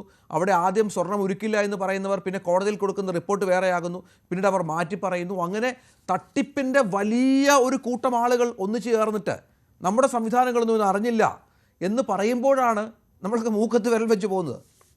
അല്ല, നമ്മുടെ സംവിധാനങ്ങൾ അറിയാത്തത് കൊണ്ടാണല്ലോ നമ്മുടെ സംസ്ഥാനം ഇന്ന് ഈ ഗതിയിലായി നിൽക്കുന്നത്. നമ്മുടെ AG പറഞ്ഞു, ഇപ്പം 4,37,000 ചില്ലുവാനം കോടിയാണ് നമ്മുടെ കടമെന്ന്. മറ്റ് പല ധനകാര്യ വിദഗ്ധരും പറയുന്നത് 6 ലക്ഷം കോടി എന്നാണ്.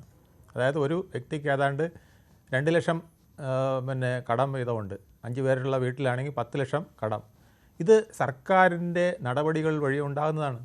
നമ്മൾ ഏത് കാര്യവും സർക്കാരിൽ ചെയ്യുമ്പോൾ അതിന് ചിലവ് കൂടുന്നു, അത് ഒരു വ്യക്തി ചെയ്യുമ്പോൾ ചിലവ് കുറയുന്നു. ഇതുകൊണ്ടാണ് പ്രൈവറ്റൈസേഷൻ എന്ന് പറയുന്നത്. നമ്മൾ എന്തുകൊണ്ടാണ് KSRTC ഈ വിധത്തിലായി തീർന്നത്?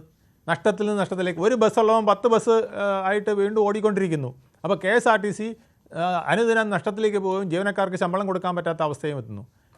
വെള്ളത്തിൽ നിന്ന് വൈദ്യുതി ഉൽപ്പാദിപ്പിക്കുന്ന ഏറ്റവും കുറച്ച് ചിലവിൽ വൈദ്യുതി ഉൽപ്പാദിപ്പിക്കാവുന്ന സൗകര്യങ്ങളുള്ള കേരളത്തിൽ പോലും നമ്മൾ അത് ഉപയോഗിച്ച് ഏറ്റവും കൂടിയ നിരക്കാണ് നമ്മൾ ചുമത്തിക്കൊണ്ടിരിക്കുന്നത്. അപ്പോൾ സർക്കാരിൽ ഈ കാര്യങ്ങൾ ചെയ്യാൻ കഴിയില്ല എന്നുള്ളത് നമുക്ക് നല്ല വ്യക്തമായി അറിയാം. അതുകൊണ്ടാണ് സർക്കാർ ലിമിറ്റഡ് ആക്ടിവിറ്റിയിലേക്ക് പോവുക എന്ന് പറയുന്നത്. ഇത് നമ്മൾ മനസ്സിലാക്കേണ്ടത്, ഈ തരത്തിൽ കാര്യങ്ങളിൽ അന്വേഷണത്തിന് പോകുമ്പോൾ ഒരുപാട് ലിമിറ്റേഷൻസ് ഉണ്ട്. കാരണം ഇതിൻ്റെ സമയം ഒരു പ്രധാനപ്പെട്ട ഘടകമാണ്. ഈ നമ്മുടെ വീട്ടിലൊരു മോഷണം നടന്നു, സ്വർണം കൊണ്ടുപോയി, നമ്മൾ ഉടൻ തന്നെ പോലീസ് സ്റ്റേഷനിൽ അറിയിക്കുന്നു, അപ്പം തന്നെ പോലീസ് പോകുന്നു, അതിൻ്റെ പുറകെ നടക്കുന്നു, ആളെ കാണുന്നു, പിടിക്കുന്നു, കൊല്ലനെ അത് ഉരുക്കിയ ആളിനെ കാണുന്നു, അല്ലെങ്കിൽ വിറ്റ ആളിനെ കാണുന്നു, പിടിക്കുന്നത് എളുപ്പമാണ്. ഇവിടെ അങ്ങനെയല്ലല്ലോ. ഇത് 2019 നടന്ന സംഗതി ഇപ്പോൾ 25 നടന്നതിന് എന്തെങ്കിലുമൊക്കെ വലും തുമ്പും കിട്ടും. പക്ഷേ 19 നടന്നിട്ട് നാളെ എത്രയായി? ആ 19 കാലഘട്ടം എപ്പോഴാണ്? കോവിഡിൻ്റെ കാലഘട്ടം. ആരും പുറത്തിറങ്ങാത്തൊരു കാലഘട്ടത്തിൽ എന്തൊക്കെ നടന്നു എന്നുള്ളത് ഇനിയിപ്പം തറവ് ഇൻവെസ്റ്റിഗേഷൻ ഏത് വിധത്തിൽ വന്നാൽ പോലും. പ്രസിഡന്റ് ശ്രീ പത്മകുമാർ പറഞ്ഞത് അന്ന് വെള്ളപ്പൊക്കം ഉണ്ടായിരുന്നു, കോവിഡ് ഉണ്ടായിരുന്നു, അതുകൊണ്ട് ഞങ്ങൾക്ക് വേണ്ട വിധത്തിലൊന്നും ശ്രദ്ധിക്കാൻ പറ്റിയില്ല എന്നാണ്. അതെ, അതാണല്ലോ ഈ എല്ലാ വിധത്തിലുള്ള മോഷണങ്ങളും നടക്കുന്നത് അത്തരത്തിലാണ്. നിലാവുള്ള ദിവസം മോഷണം നടക്കില്ലല്ലോ. അത് അമാവാസി ദിവസമേ മോഷണം നടത്തുള്ളൂ. നല്ല കള്ളന്മാർ അങ്ങനെയാണ് ചെയ്യുന്നത്. അപ്പോൾ അത് നമുക്ക് ഇതൊക്കെ ഏത് സമയത്ത് നടക്കുന്നു? ഇത് നടന്ന് ഏതാനും മാസങ്ങൾക്കകമെങ്കിലും ആണെങ്കിൽ നമുക്കിത് കണ്ടുപിടിക്കാൻ എളുപ്പമുണ്ട്. ഇത് അന്തർ സംസ്ഥാനങ്ങളിലേക്ക് പോയിരിക്കുന്നു, ഇത് വിദേശത്തേക്ക് വരെ പോയിരിക്കുന്നു ഇതിൻ്റെ കൈകൾ എന്ന് പറയുന്നു. അപ്പോൾ ഇത് തീർച്ചയായിട്ടും ഇത് CBI അന്വേഷിക്കേണ്ട ഒരു കേസാണ്. CBIക്ക് മാത്രമേ ഇതിൽ കൂടുതൽ സംസ്ഥാനങ്ങളിലേക്ക് പോയോ, അല്ലെങ്കിൽ ഇതിൽ അന്തർ സംസ്ഥാന ബന്ധങ്ങളുണ്ടെങ്കിൽ അങ്ങോട്ട് പോയോ, ഇൻ്റർപോളിനെ ഉപയോഗിക്കേണ്ടതാണെങ്കിൽ അതോ ഒക്കെ ചെയ്തുകൊണ്ട് ഇതിലെന്തെങ്കിലും തുമ്പുണ്ടാക്കാൻ കഴിയുള്ളൂ. അത് തന്നെ ഈ 19 നടന്ന ഇരുട്ടിൻ്റെ മറവിൽ നടന്ന കാര്യങ്ങൾ, കോവിഡിൻ്റെ കാലത്ത് ആരും പുറത്തിറങ്ങാത്ത നടന്ന കാര്യങ്ങളൊക്കെ തെളിവുകൾക്ക് ലഭിക്കാൻ വളരെ ബുദ്ധിമുട്ടായിരിക്കും. കാരണം റോഡിൽ പോലും ആരും ഇറങ്ങില്ല. അവിടെ ശബരിമലയിൽ നിന്ന് താഴെ കൊണ്ടുവന്നത് പോലും കണ്ടതാരും കാണുന്നില്ല. കാരണം എല്ലായിടവും വിജനമല്ലേ, എല്ലാവരും കോവിഡായിട്ട് വീട്ടിനകത്ത് കയറിയിരിക്കുന്ന സന്ദർഭമാണ്. അപ്പോൾ ഇതൊക്കെ കണ്ടുപിടിക്കുന്നത് തന്നെ ദുസ്സഹമായൊരു പരിപാടിയാണ്. പിന്നെ അവൈലബിൾ ആയിട്ടുള്ള രേഖകൾ വെച്ചും അവൈലബിൾ ആയിട്ടുള്ള മൊഴികൾ വെച്ചുമൊക്കെ എടുത്തു കഴിഞ്ഞാൽ ഇത് തീർച്ചയായിട്ടും അവിടുത്തെ കുറച്ച് ഉദ്യോഗസ്ഥരിലേക്ക് പോകും. കാരണം ഇത് ആരെങ്കിലും ഫിക്സ് ചെയ്യണമല്ലോ. സ്വർണം പോയപ്പോൾ തീർച്ചയായിട്ടും ആരെങ്കിലും ഫിക്സ് ചെയ്യണം. ആ ഫിക്സ് ചെയ്യുന്നത് തീർച്ചയായിട്ടും ഇതിൻ്റെ ഡയറക്റ്റായിട്ട് ഇൻവോൾവ് ചെയ്ത ഉദ്യോഗസ്ഥർക്ക് മുകളിലോട്ട് പോവില്ല എന്നുള്ളതാണ് സത്യം. ഒരിക്കലും ഈ ഉദ്യോഗസ്ഥന് മാത്രമായിട്ട് ഇത്തരം വലിയ ഒരു കൃത്യം അവിടുന്ന് സ്വർണ്ണപ്പാളികളോ ദ്വാരപാലകനെ എടുത്തുകൊണ്ട് പോയി പുറത്ത് കൊണ്ടുപോയി ഇങ്ങനെ ചെയ്യാനായിട്ട് കഴിയുകയുമില്ല. അപ്പോൾ അവരിത് തുറന്ന് പറയണം. അല്ലെങ്കിൽ അവർ തുറന്ന് പറയാൻ തയ്യാറാവുകയില്ല. കാരണം അവർക്ക് സംരക്ഷണം കൊടുക്കാവുന്ന പലരും ഇപ്പം തന്നെ ഏറ്റ് കാണും. അപ്പോൾ അവർ ഒരിക്കലും തുറന്നു പറയില്ല. അവരിത് ഞാനിങ്ങനെ അത്യാവശ്യമായതുകൊണ്ട് കൊടുത്തു, ഉടനെ തന്നെ ഉണ്ണികൃഷ്ണൻ പോറ്റി വന്നു, അത് വാങ്ങിച്ചുകൊണ്ട് പോയി, അദ്ദേഹം അതുപോലെ തിരിച്ചു കൊണ്ടുവന്നു, ഞാൻ കൊടുത്തപ്പോൾ ചെമ്പായിരുന്നു എന്നൊക്കെ പറഞ്ഞുകൊണ്ടേയിരിക്കും. പോറ്റി കള്ളനാണെന്ന് പറയുക. അതെ, പോറ്റി കള്ളനാണെന്ന് പറയാം. ചില ഉദ്യോഗസ്ഥന്മാർ കള്ളനെന്ന് പറയുക. പോറ്റി മാത്രമായിരിക്കും ഇതിനകത്തെ മുഖ്യ കള്ളൻ. പിന്നെ കുറച്ച് കള്ളനെന്ന് വിളിക്കുന്നു പോറ്റി എന്ന വലിയൊരു കള്ളൻ ഉള്ളപ്പോൾ എന്നാണ് ദേവസ്വം ബോർഡ് പ്രസിഡന്റ് യോജിക്കുന്നത്. അതാണ് ഇപ്പൊ ഒരാളിലേക്ക് ഫിക്സ് ചെയ്ത് കഴിഞ്ഞാൽ അയാൾക്ക് അതിനുള്ള ഗ്യാരണ്ടി കൊടുത്തു കാണും. കാരണം ഇതിന്റെ ശിക്ഷാ നിയമങ്ങൾ നമുക്കറിയാലോ. ഇപ്പം ഈ കേരളത്തിൽ നടക്കുന്ന എല്ലാ തട്ടിപ്പുകളും ഇങ്ങനെയാണല്ലോ വരുന്നത്. ഈ തട്ടിപ്പുകൾക്ക് എല്ലാം അവസാനം ഇത് ഒരു ഘട്ടം കഴിയുമ്പോൾ തനിക്ക് പുറത്തു വരാൻ കഴിയുമെന്നും അല്ലെങ്കിൽ ആ തട്ടിപ്പുകൾ കൊണ്ടാകുന്ന സ്വത്ത് വെച്ചിട്ട് നമുക്കിത് എങ്ങനെയും തിരിച്ചു വന്ന് നിയമത്തിനെ അടപ്പിച്ചുകൊണ്ട് പുറത്തു വരാൻ കഴിയുമെന്നൊക്കെയുള്ള ധൈര്യം പലർക്കും ഉള്ളതുകൊണ്ടല്ലേ ഈ തട്ടിപ്പുകളെല്ലാം നടക്കുന്നത്. എത്ര ഭീകരമായ തട്ടിപ്പുകളാണ് നടക്കുന്നത്. മന്ത്രിമാരും MLA മാരെയൊക്കെ വെച്ചിട്ടില്ലേ നമ്മുടെ ഈ പാതിവില തട്ടിപ്പ് നടത്തിക്കൊണ്ടിരുന്നത്. എത്ര MLA മാർ എത്ര മന്ത്രിമാരൊക്കെ അതിനകത്ത് ഇൻവോൾവ് ചെയ്തു. ഏത് വഴിക്ക് പോയി എന്ന് ആർക്കും അറിയില്ല. അത് വെച്ച് നോക്കിയാൽ ശബരിമലയിൽ അത്രയും വലിയ കൊള്ള നടന്നിട്ടുണ്ടോ സംശയം. ഇപ്പോഴത്തെ ഈ സ്വർണം വെച്ചതിന്റെ കേസ് വെച്ചാൽ ഈ ഒരു വിഷയം മാത്രം എടുത്താൽ അതിനേക്കാൾ വലിയ കള്ളമാണ് പാതിവില തട്ടിപ്പ് എന്ന് പറയുന്നത്. മൊത്തത്തിലെടുത്താൽ ശബരിമലയിൽ നടന്നത് നമുക്ക് കണക്ക് പറയാൻ പറ്റില്ല, നമുക്ക് കേൾക്കാൻ കഴിയില്ല. അത്രയ്ക്കധികം അയ്യപ്പനെയും അയ്യപ്പ ഭക്തന്മാരെയും പറ്റിച്ചിരിക്കുന്ന പരിപാടിയാണ് ഇന്ന് വരെ നടന്നിട്ടുള്ളത്. ഇനിയെങ്കിലും അവസാനിപ്പിക്കാൻ ഏക മാർഗം ഇത് പിന്നെ ഒരു ഭക്തരുടെ ഒരു സമിതിക്ക് ഇത് ഏൽപ്പിക്കാൻ വ്യക്തമായ നിയമം ഉണ്ടാക്കുക. ഞാൻ ഓർക്കുന്നത് നേരത്തെ ദേവസ്വം ബോർഡ് പ്രസിഡന്റ്, ഇപ്പോഴത്തെ ദേവസ്വം ബോർഡ് പ്രസിഡന്റ് മാധ്യമങ്ങളെ കണ്ടപ്പോൾ ശബരിമല എന്നത് ഓർക്കുമ്പോൾ എനിക്കൊരു പേടി സ്വപ്നമാണ്. കാരണം വിവാദങ്ങളിൽ നിന്ന് വിവാദങ്ങളിലേക്ക് ഞാൻ ചാർജ് ഏറ്റെടുത്ത കാലം മുതൽ ഒരു വലിയ പേടി സ്വപ്നമായി എനിക്ക് പലപ്പോഴും അവശേഷിക്കുന്നെന്ന് പറഞ്ഞൊരാൾ കൂടിയാണ് ദേവസ്വം ബോർഡ് പ്രസിഡന്റ്. പ്രകൃതിക്ക് ഒരു നിയമമുണ്ട്. നമ്മൾ അത് പിന്നെ ലോകത്തെ എല്ലാ പ്രമുഖ ഡിറ്റക്റ്റീവ്സും കണ്ടുപിടിച്ചിട്ടുള്ളതാണ്. അതായത് നമ്മൾ ഒരു തെറ്റ് ചെയ്തിട്ടുണ്ടെങ്കിൽ ആ തെറ്റിനൊരു തെളിവ് അവിടെ ഇട്ടിരിക്കും. പക്ഷെ അത് നല്ലൊരു ഡിറ്റക്റ്റീവ് നോക്കണം, എങ്കിലേ അത് കണ്ടുപിടിക്കാൻ പറ്റുള്ളൂ. റെജി ലൂക്കോസ്, താങ്കൾക്ക് തുടരാം. നേരത്തെ സാങ്കേതിക പ്രശ്നം ഉണ്ടായിരുന്നു, പറഞ്ഞ് പൂർത്തിയാക്കാം. അല്ല, ഞാനൊരു താരതമ്യത്തിന് മുതിരുമല്ല രഞ്ജിത്ത്. അതായത് ഇവിടെ 2019 ഈ പറയുന്ന കൊള്ളയ്ക്ക് ഒരു പരിസമാപ്തി ഉണ്ടാകണം, അത് കണ്ടുപിടിക്കുന്ന കാര്യത്തിൽ ഉറച്ച നിലപാടുള്ള ഒരു വ്യക്തിയാണ് ഞാൻ. അത് ഞങ്ങളെല്ലാവരും അങ്ങനെ തന്നെ, ഗവൺമെന്റ് അങ്ങനെ തന്നെ. പക്ഷെ 2011 മുതൽ 2016 വരെ കേരളത്തിലെ ദേവസ്വം മന്ത്രിയായിരുന്ന VS ശിവകുമാറിന്റെ സഹോദരൻ അവിടുത്തെ എക്സിക്യൂട്ടീവ് ഓഫീസർ ആയിരുന്നു ശബരിമലയിലെ. അദ്ദേഹത്തിന്റെ കാലത്ത് അവിടെ 1,70,00,000 രൂപയുടെ പാത്രങ്ങൾ, വാങ്ങിക്കാത്ത പാത്രങ്ങൾ ഒക്കെ വേണ്ടിയിട്ട് പണം തട്ടിയെടുത്തിട്ടുണ്ട്. അതിപ്പോ വാർത്തകൾ പുറത്തു വന്നോണ്ടിരിക്കുക തെളിവ് ചെയ്തും. ഇവിടെ ആരും അത് ചർച്ച ചെയ്യുന്നില്ല. ഇവിടെ എല്ലാവരും 2019 മാത്രമാണ്. ഈ 2019 എത്ര ഭീമമായ തട്ടിപ്പാണ്. അത് അന്വേഷിക്കട്ടെ. ഞാൻ പറഞ്ഞ വാങ്ങിക്കാത്ത പാത്രത്തിന് പോലും കോടികൾ തട്ടിയെടുത്ത തെളിവ് സഹിതം പുറത്തു വന്നിരിക്കുന്നത്. ആ വാർത്ത പുറത്ത് ഇപ്പോഴൊന്നും അല്ല വന്നേ. ഈ 3 വർഷങ്ങൾക്ക് മുമ്പ് വാർത്ത കേരളത്തിൽ ചർച്ച ചെയ്യപ്പെട്ടതാണ്. അപ്പൊ ഇതെല്ലാം കൂടെ പുറത്തു കൊണ്ടുവരണം എന്നുള്ള കാര്യത്തിൽ യാതൊരു തർക്കമില്ല. ആർക്കാ സംശയ കാര്യത്തിൽ? ഇവിടെ ദേവസ്വം മന്ത്രി ബഹുമാനപ്പെട്ട VN വാസവനെ ടാർഗറ്റ് ചെയ്തുകൊണ്ടുള്ള പ്രതിപക്ഷത്തിന്റെ നടപടികളാണ് നമുക്ക് ഒരിക്കലും പൊറുക്കാൻ പറ്റാത്തത്. കാരണം അദ്ദേഹം കേവലം 2024 ദേവസ്വം മന്ത്രിയായിട്ട് ചാർജ് എടുത്തത്.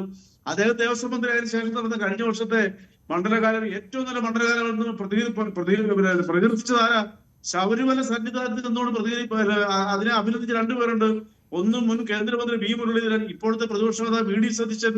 എത്ര കൃത്യമായിരുന്നു കഴിഞ്ഞ വർഷത്തെ മണ്ഡലകാലം. അപ്പൊ അദ്ദേഹത്തിന് ടാർഗറ്റ് ചെയ്യാന്ന് പറയുന്ന ലക്ഷ്യം ദുരൂഹമാണ്. ഒരു കാര്യം ഞാൻ ഉറപ്പായിട്ട് പറയാം, ഈ ചർച്ചയിൽ 2019 ഈ പരിപാവനമായ ശബരിമലയിൽ അതിന് മുമ്പും അതിന് ശേഷവും തട്ടിപ്പ് നടന്നിട്ടുണ്ടെങ്കിൽ, തട്ടിപ്പാടെന്നുള്ളത് ഞാൻ വിശ്വസിക്കുന്ന ഒരാളാണ്. അവിടുത്തെ സ്വർണ്ണം അടിച്ചെടുത്തവന്മാരെ മുഴുവൻ ജയിലിലാക്കണം. അതിനകത്ത് ബഹുമാനപ്പെട്ട ഹൈക്കോടതിയിലെ ഈ അന്വേഷണം പര്യാപ്തമാണ്. CBI കുറിച്ചോട് പറഞ്ഞ ഒരു കാര്യം അതുകൊണ്ട് പറഞ്ഞോട്ടെ. CBI അന്വേഷിക്കുക എന്ന് പറഞ്ഞത് എന്താ? CBI രാഷ്ട്രീയ ശത്രുത കാണിക്കും. ഹൈക്കോടതി സുപ്രീം കോടതി തന്നെ പറഞ്ഞിട്ടുണ്ട് അതൊരു എന്താ പറയാ സ്വർണ്ണക്കൂട്ടിലാണ് അടയ്ക്കപ്പെടും തട്ട എന്നുള്ളവരും. അതും ഒരു രാഷ്ട്രീയ വേട്ട നടത്തും. അതൊരിക്കലും കണ്ടുപിടിക്കത്തില്ല. അത് രാഷ്ട്രീയപരമായ രീതിയിൽ അതേ കൊണ്ട് കൊണ്ടുപോകുന്നു മാത്രമുള്ളൂ. യഥാർത്ഥത്തിൽ അന്വേഷണം നടത്തേണ്ടത് സംസ്ഥാന തലത്തിലുള്ള അന്വേഷണം തന്നെയാണ് ഏറ്റവും ബെസ്റ്റ്. ഇന്ത്യ മുഴുവൻ അതിനുള്ള തെളിവുകളുണ്ട്. അതുകൊണ്ട് ബഹുമാനപ്പെട്ട ഹൈക്കോടതിയുടെ നേതൃത്വം നടക്കുന്ന ഈ അന്വേഷണം യഥാർത്ഥ പ്രതികളിലേക്ക് എത്തിച്ചേരുമെന്നും, ഈ പോറ്റി മാത്രം, പോറ്റി ഇതിനകത്തൊരു വലിയ മീനൊന്നും അല്ല. പോറ്റിയുടെ പിന്നാലെ ഒരുപാട് പേരുണ്ട്. അതാണ് പറഞ്ഞത്. പോറ്റി ഒരു ചെറിയ മീനാണ്. പോറ്റിയെ പോറ്റി വളർത്തിയവർ ആരൊക്കെയാണ് എന്നുള്ളതാണ് മനസ്സിലാക്കേണ്ടത്. അത് നമ്മൾ ഈ പറഞ്ഞ പോലെ കേവല ഉദ്യോഗസ്ഥർ മാത്രമൊന്നുമല്ല. റെജി ലൂക്കോസിനും വളരെ വ്യക്തമായി അറിയാം. ഉദ്യോഗസ്ഥർ മാത്രമൊന്നുമല്ല. ഈ ദേവസ്വം ബോർഡൊന്നും അറിയാതെ, അവിടുത്തെ ഭരണസമിതി അറിയാതെ, പ്രസിഡന്റും അല്ലെങ്കിൽ മെമ്പർമാരും ഒന്നും അറിയാതെ ഇതൊന്നും പുറത്തു പോവില്ലെന്നേ. അതൊക്കെ അന്വേഷിച്ച് കണ്ടുപിടിക്കണം. ഒരു കാര്യങ്ങൾ പറയാം. ബഹുമാനപ്പെട്ട നടൻ, എനിക്ക് ഇഷ്ടപ്പെട്ട ഒരാളെ, വ്യക്തിപരമായിട്ട് ബന്ധമുള്ള ഒരാളാണ് അദ്ദേഹം. ആദ്യം മാധ്യമങ്ങളോട് പേര് പുറത്തു വന്നപ്പോ എന്താ പറഞ്ഞത്? 15 മിനിറ്റ് നേരത്തേക്ക് എന്റെ വീട്ടിൽ കൊണ്ടുവന്ന് വെച്ചു. എന്നെ ഫോണിൽ വിളിച്ചപ്പോൾ എന്റെ വീട്ടിൽ നിന്ന് കൊണ്ടുവരാന്ന് ചോദിച്ചു. ഈ 15 മിനിറ്റ് പരമാവധി എടുത്തോളൂ. അവിടെ വീരമണിയും മറ്റുള്ളവരും പങ്കെടുത്തിട്ടൊക്കെ പോയെന്ന് പറഞ്ഞു. ഇതേ ജയറാം മറച്ചു വെച്ചൊരു കാര്യമുണ്ട്. മാധ്യമങ്ങൾ, നിങ്ങൾ ഉൾപ്പെടെയുള്ള മാധ്യമങ്ങൾ പുറത്തു കൊണ്ടത് ഈ സ്വർണ്ണപ്പൂശ് ഉദ്ഘാടനം ചെയ്തതാണെന്നാണ് ഒരു പ്രമുഖ മാധ്യമം റിപ്പോർട്ട് ചെയ്തിരിക്കുന്നത്.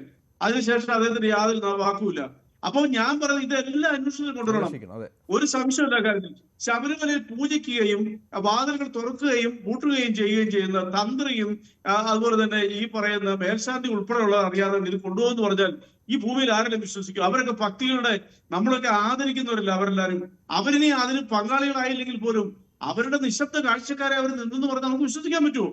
ഒരിക്കലും വിശ്വസിക്കാൻ പറ്റുന്നില്ല. തടവറയായിരിക്കണം ഇത്തരം കുറ്റവാളികൾ കൊടുക്കേണ്ടത്. ബഹുമാനപ്പെട്ട ഹൈക്കോടതി നേതൃത്വത്തിലുള്ള അന്വേഷണ സംഘം കണ്ടുപിടിക്കുമെന്ന് ഞാൻ ഉറച്ചു വിശ്വസിക്കുന്നു. അതിന് കേരളത്തിലെ മുഴുവൻ ജനങ്ങളുടെ സർക്കാരിനെ ശരി, നന്ദി റെജി ലൂക്കോസ്, ശ്രീ ജോർജ് ജോസഫ്, ശ്രീ എം എസ് വേണുഗോപാൽ, ഒപ്പം ശ്രീ അനിൽ വിളയിൽ. സ്വർണ്ണക്കൊള്ളയിൽ അന്വേഷണം ഉദ്യോഗസ്ഥരിൽ മാത്രം ഒതുങ്ങുമോ എന്നുള്ളതാണ് പ്രൈം ഡിബേറ്റ് PD പോളിലൂടെ പ്രേക്ഷകരോട് ചോദിച്ചത്. അങ്ങനെയാണ് എന്ന് 81% പ്രേക്ഷകരും അഭിപ്രായപ്പെടുകയാണ്. അതായത് ഉദ്യോഗസ്ഥരെ മാത്രം ബലിയാടാക്കിക്കൊണ്ട് ഈ അന്വേഷണം മാത്രത്തിൽ ഒതുങ്ങും എന്നാണ് പറയുന്നത്. കേവലം 17% ആളുകൾ മാത്രമാണ് അല്ല മറ്റു തലങ്ങളിലേക്കൊക്കെ അന്വേഷണം പോകും എന്ന് നമ്മളോട് വോട്ട് ചെയ്തുകൊണ്ട് നമ്മുടെ PD പോളിൽ പങ്കെടുത്തുകൊണ്ട് അഭിപ്രായം രേഖപ്പെടുത്തിയത്. പ്രൈം ഡിബേറ്റ് പൂർണ്ണമാവുകയാണ്. നമസ്കാരം.